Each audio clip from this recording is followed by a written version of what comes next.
today we're actually recording this on November 11th, Singles Day, 11/11, which is, I think, and we don't want to get into the numbers because they're very easily found, but I think it is the biggest day, e-commerce day. Like, the numbers are just mind-boggling.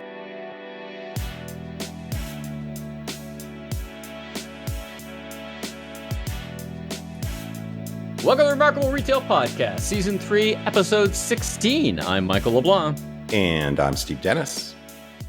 Like I was looking at JD, 48 billion in a day or a couple of days. So fascinating. Alibaba as well. I was briefed actually by Alibaba about what they're doing differently for this 11/11, this Singles Day. What's your observation of this whole thing?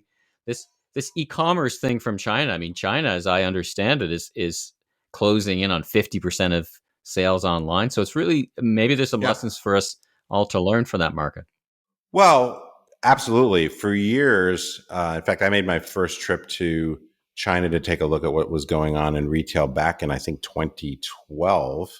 No, sorry, 2007 maybe. Sorry, I'm off quite a bit, but a while back, and have been trying to stay on top of it since then. And I often say to retail clients or just other people, it's absolutely worth looking at the state of innovation in China, particularly in retail. Yeah. Alibaba certainly gets a lot of press with their new retail, just kind of their version of omnichannel, I guess. But JD and a host of others, and it's not just retail. It's payment technology, logistics, robotic fulfillment, you name it. There's just a lot going on there. So I absolutely think it's worth looking at. You have to make your translation from, I don't mean translation from Mandarin to English, but the translation from some of the unique dynamics of the Chinese market to the US, to Canada, to the UK. But they're definitely leading edge on a whole number of things.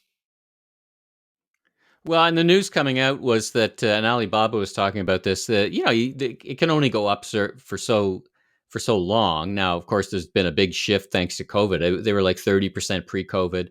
Not unlike everywhere else in the world, they had a bit of an acceleration as well. I mean, as you say, the market evolved differently. It started more .com than physical, and kind of has evolved. But it's fascinating because it just comes back and back to the role of stores.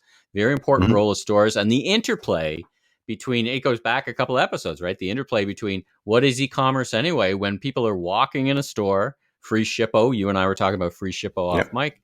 They're shopping online on a mobile phone, and they're not even taking the groceries home. There's someone on a bicycle that takes it home for them. Like, it's just, the blur is real when you think of the Chinese market. Yeah, it's so interesting. You do point out that they basically kind of were very much e-commerce first, but I think even more than that, they were really mobile first. Like, so much of what's developed in retail in China, some other markets too. I think India and some of the Scandinavian countries are kind of similar as well. But so much was sort of built from the relationship that particularly younger customers had with their mobile devices. Building payment into that, mobile payment is much more advanced in China than it is in a lot of other markets. And so having that kind of mobile first orientation, I think, made it very natural for that to be kind of the connective tissue between e-commerce, transactional e-commerce, and the role of stores. And then, as you point out, I mean, the way delivery works there with so many huge, densely populated cities is quite a bit different than kind of the suburban sprawl that we see in a lot of, certainly the US, but a lot of other markets as well. But it's really fascinating. And this whole kind of festivalization, I don't know if that's a word, but certainly the Chinese have been leading edge on creating all these different shopping holidays, shopping festivals. I guess this is the first, correct me if I'm wrong, this is the first year that Alibaba's 11/11 was actually 11 days as opposed to a one-day event. Is that your understanding? Yeah, I think they started that last year, but this year they had two distinct phases, like a phase 1 and a phase 2. And part of that is the practicality of moving that much goods in that amount of time and getting that much done. I mean, again, the numbers are just, mind-boggling. Our listeners can go find them themselves. No need for us to talk about them, but they're just immense numbers. And I think some of that is stretching, not stretching it out to grow it, but stretching it out for practical purposes. How much can get done in Yeah. one sitting, so to speak. Well, now that you say that, I wonder because Prime Day here in the U.S.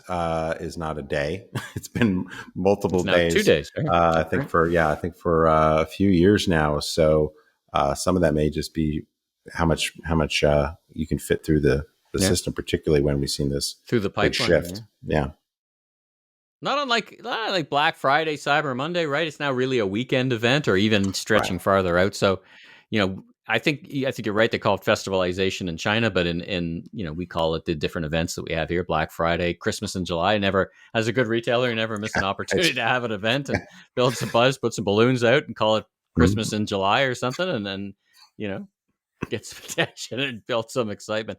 Anyway, I think the other interesting point, and then we'll move kind of. I want to move off. There's a bunch of other stuff. Is the push on the focus on sustainability around Alibaba was telling me that it's not just about pushing out sales numbers, that is a real initiative for them in a bunch of different ways.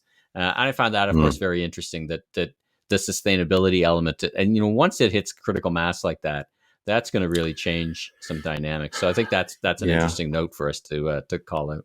Well, I know we've touched on this a few times, and hopefully we'll get a chance to dig a little bit deeper. But one of the things that e-commerce brings along with it, aside from just elevated returns, are a lot of things that really are not very ecologically friendly, right? So Yeah. so it's nice, I think, for that issue to get more attention. It certainly deserves more attention. So we need some of these big players to really take a leadership role on that. So I think that's encouraging to see.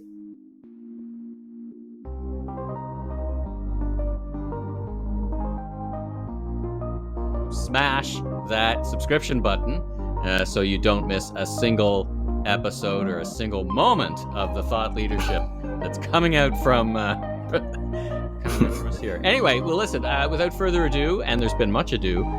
Without further ado, let's get to our episode talking about private label, because it's a fascinating discussion. So let's kick that off too.